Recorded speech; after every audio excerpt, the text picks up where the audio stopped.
Olá a todos, eu sou a Elisa e estou com o Rafael para mais uma edição de Curiosidades da Nossa Terra. Hoje viajamos até Espanha, Madrid, para conversar com um jovem pardense pelo mundo. Falamos de Elias Barros, natural da freguesia de Rebordosa, em Paredes, um aventureiro que teve sempre a música como pano de fundo na sua vida. Estudou em Baltar e mais tarde aventurou-se em Londres, onde viveu durante 2 anos. Aprofundou os seus conhecimentos em songwriting na prestigiada London Music School e com 2 álbuns de estúdio lançados, o seu trabalho conquistou espaço em rádios como Antena 3, TSF, Vodafone FM, entre outras estações locais. Um reconhecimento que validou o seu talento e dedicação à arte. Atualmente, a viver em Madrid, o Elias fundou o primeiro espaço da The Rose Method, onde atuou como consultor e professor de desenvolvimento pessoal. Hoje, divide-se entre o setor do imobiliário no coração da capital espanhola e a sua eterna paixão é a música. Continua a compor novas canções e não esconde a possibilidade de um novo álbum de originais, num futuro próximo. Olá Elias, bem-vindo ao Curiosidades da Nossa Terra.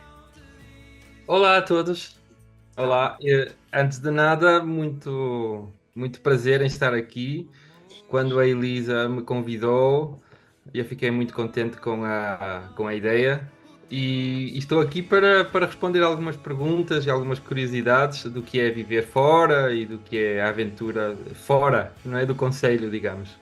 Sim. Muito bem. Elias, a primeira pergunta. Como é que foi crescer em Rebordosa e de que forma é que esta terra, a família, influenciaram o teu percurso artístico? Então, eu nasci em Rebordosa, mas eu fui para o Porto com a minha família, obviamente, com meses de vida.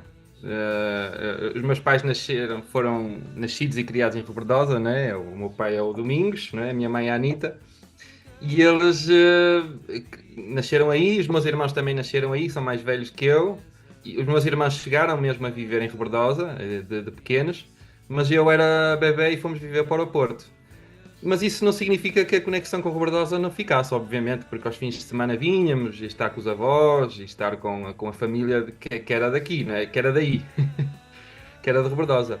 E a minha influência musical vem da minha família, não é? Porque eu digo que não há nenhum outro. Eu sou o único músico na família, eu sou o único que me dediquei mais à música mesmo.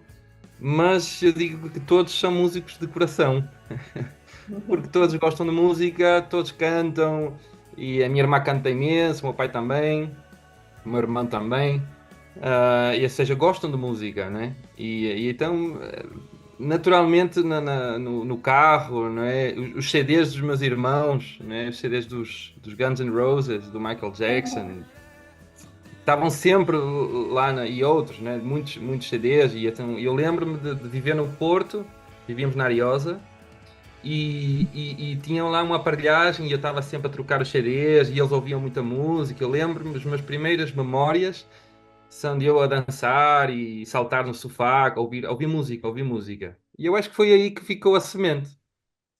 E Elias, o que é que te levou a escolher Londres e a London Music School para aprofundares o teu talento musical? Olha, foi um. Foi uma decisão. Foi algo que eu tive de fazer. Eu tinha de fazer. Estava num momento um pouco crucial da minha vida, que precisava de explorar esse lado musical. Nunca tinha tido a coragem de assumi-lo.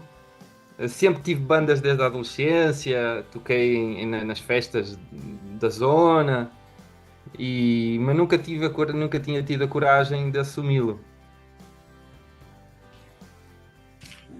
Fazer isso. Então propus à minha família e sorte a minha, sempre me apoiaram.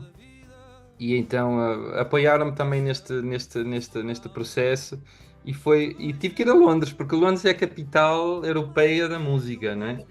E da música rock, da música pop, né? Se for a música eletro, já vamos mais para a Alemanha.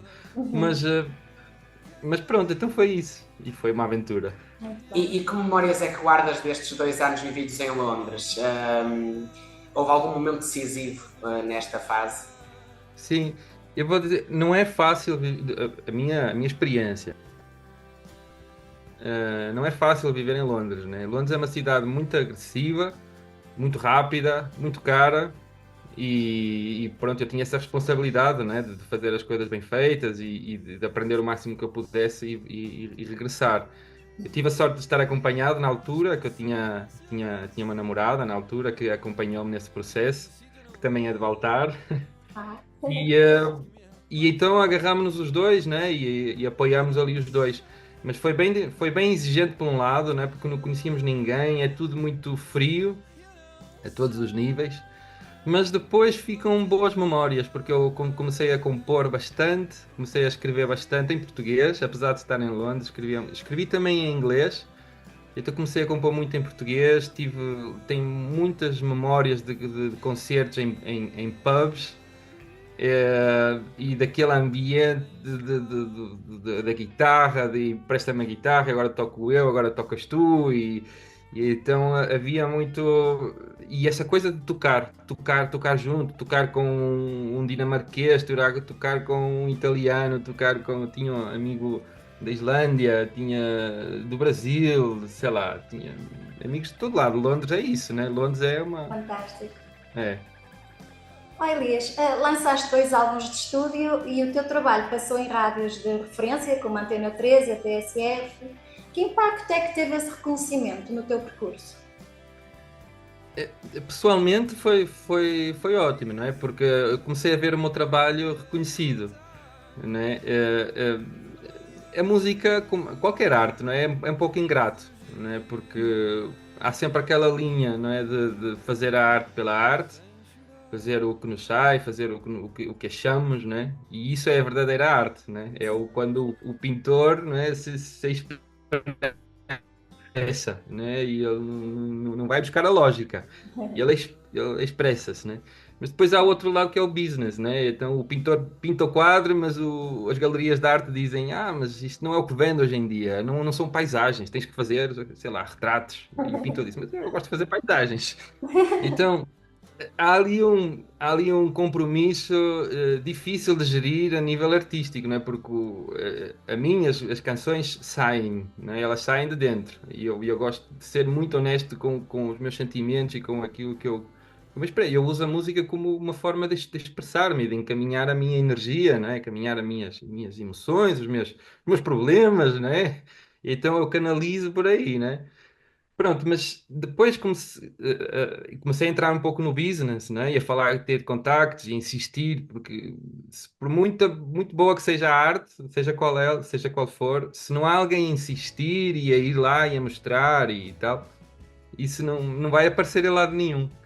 Então eu comecei a insistir e comecei a ter os resultados, né? Comecei a ter algumas agências interessadas, toquei na TSF, toquei na Vodafone FM, na Antena 3, toquei em várias rádios locais e, hum, e isso é um reconhecimento bom, né? Depois a vida levou-me para outro lado e eu tive que fazer este percurso também porque achava que era o que eu tinha que fazer. Eh, eu sinto que se eu tivesse insistido, talvez a coisa tivesse aumentado ainda mais. Mas eu tinha que fazer este outro trajeto porque era o que eu sentia. Então, pronto. Como és um aventureiro em muitas áreas, fala-nos um pouco dos teus hobbies. Como é que, por exemplo, o karting entra na tua vida? Eu adoro o karting. Adoro o karting. Adoro, adoro, adoro, adoro. Temos aí o cartódromo de Baltar. Sabemos.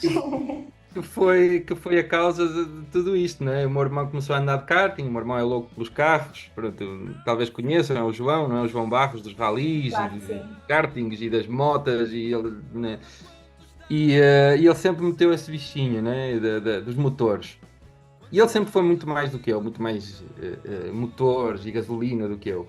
Mas é verdade que o karting, não sei porquê, eu gostei muito do karting. Eu cheguei a fazer rally e tudo.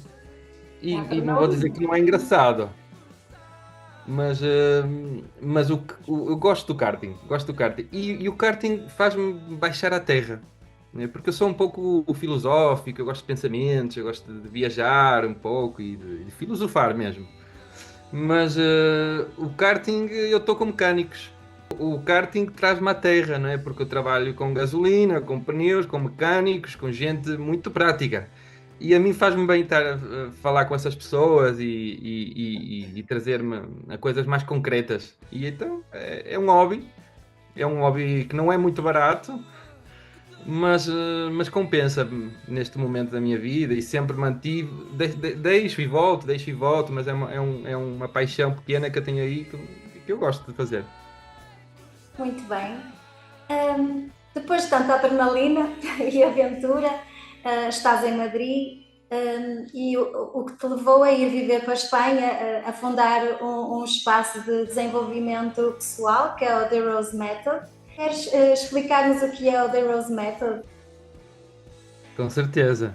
Então, eh, já em Londres, quando eu estudei música em Londres, eu fiz alguns cursos sobre meditação, sobre, sobre, sobre a mente, né? E eu comecei a ficar curioso para saber se há mais alguma coisa além do concreto, né? E normalmente as pessoas vão ao espiritual, né? Mas eu também nunca me identifiquei com o espiritual. Eu identifico-me com o concreto, ou seja, coisas palpáveis. E então foi aí que eu encontrei o método De Rose. O De Rose é um professor brasileiro que fundou este método, já tem agora 80 anos, já tem vários livros escritos sobre formas de uma pessoa aumentar a lucidez e então aumentar as percepções através da meditação, através da respiração consciente e ritmada, através de mudança alimentar, através de mudança de hábitos, qualquer pessoa, fica mais lúcida e fica mais presente, não é? O mindfulness que está na moda agora, não é? Mas isto já é antigo, não é? Então, isso e para mim foi uma abertura incrível. E então foi aí que eu tive que pôr a minha energia aí, porque para mim fascinou-me isto. E então eu tive que aprender isto e tive que trazer isso para a minha vida. Então todos os dias eu faço a minha prática de meditação, de respiração, ou seja o que for, porque já é parte de mim e sinto que é um grande trunfo que eu tenho para a vida, né? É manter-me forte, manter-me centrado, manter-me focado.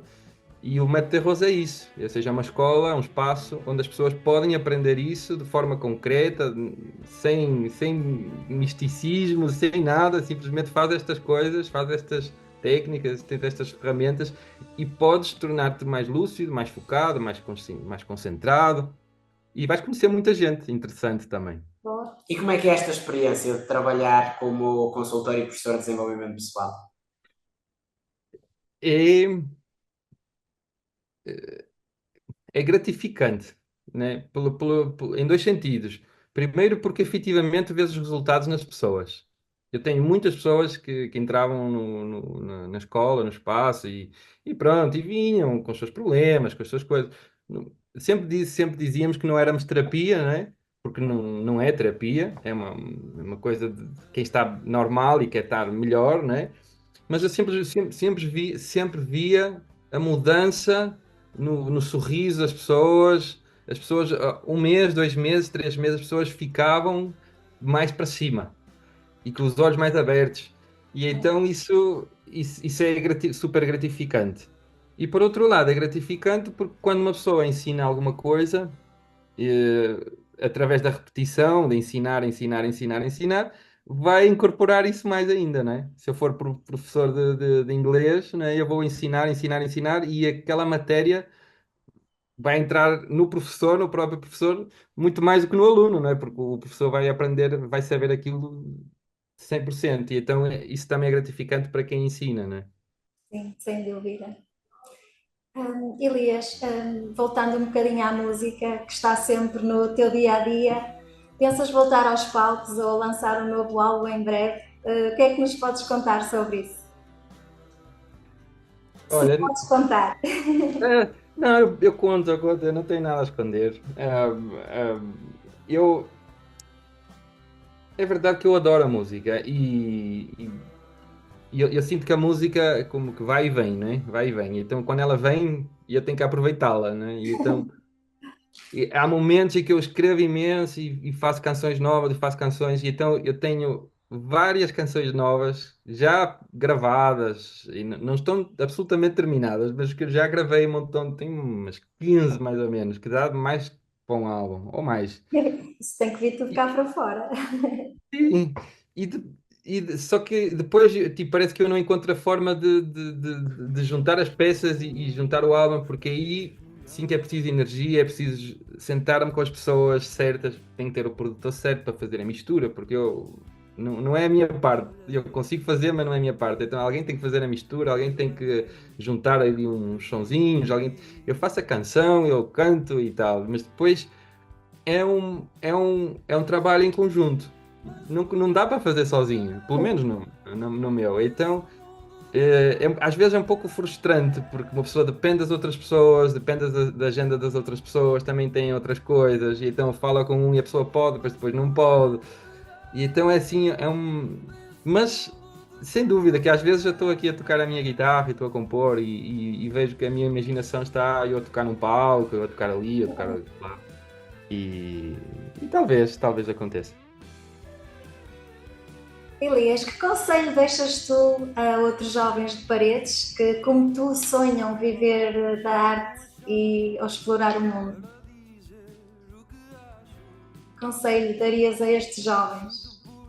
Eu daria escutar o próprio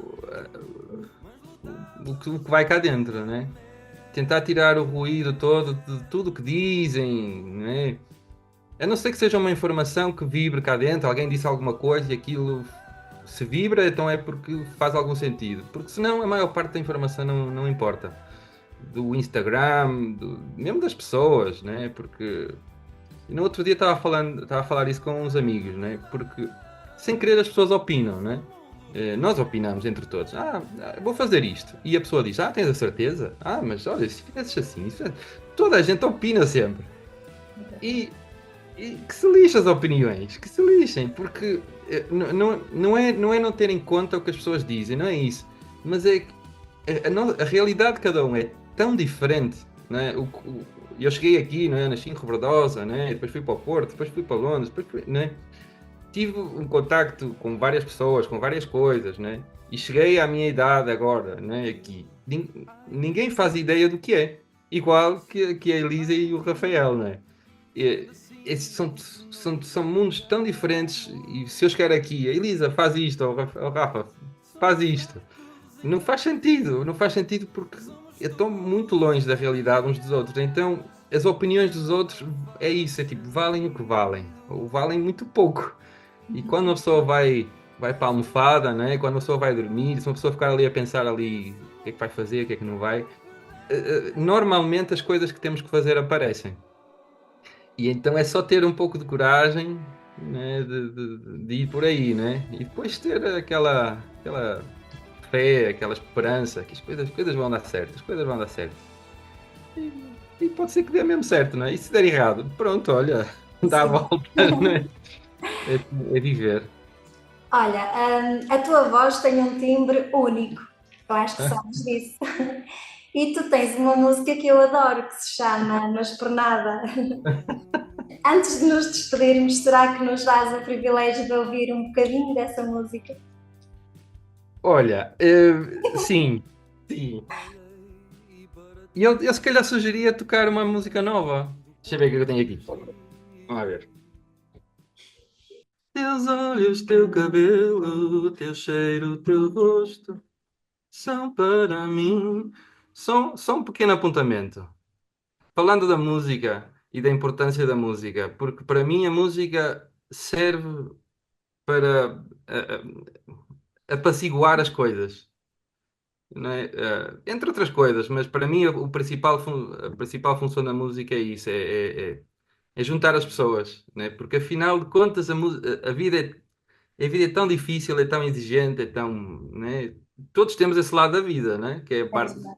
difícil e problemática e as situações que vão acontecendo. Mas depois quando uma pessoa ouve música é tipo, Pronto, não é bem assim. Pronto, dá sempre assim, dá sempre um, né? É verdade. E isso é a beleza da música, né? Para Junta. todos os estados de espírito, a Sim, música é sempre boa. é sempre boa, é sempre boa. Então vamos lá. Teus olhos, teu cabelo, teu cheiro, teu rosto são para mim, meu lindo mês de agosto. São as borboletas no meu estômago vazio assim. A língua portuguesa já não é a mesma. A terra de onde eu venho mudou-se para o estrangeiro. Sou um nómada perdido em busca de um lugar ao pé de ti. Eu sei, somos diferentes, mas também somos diferentes ao resto do mundo. Talvez sejamos iguais naquilo que mais importa lá no fundo.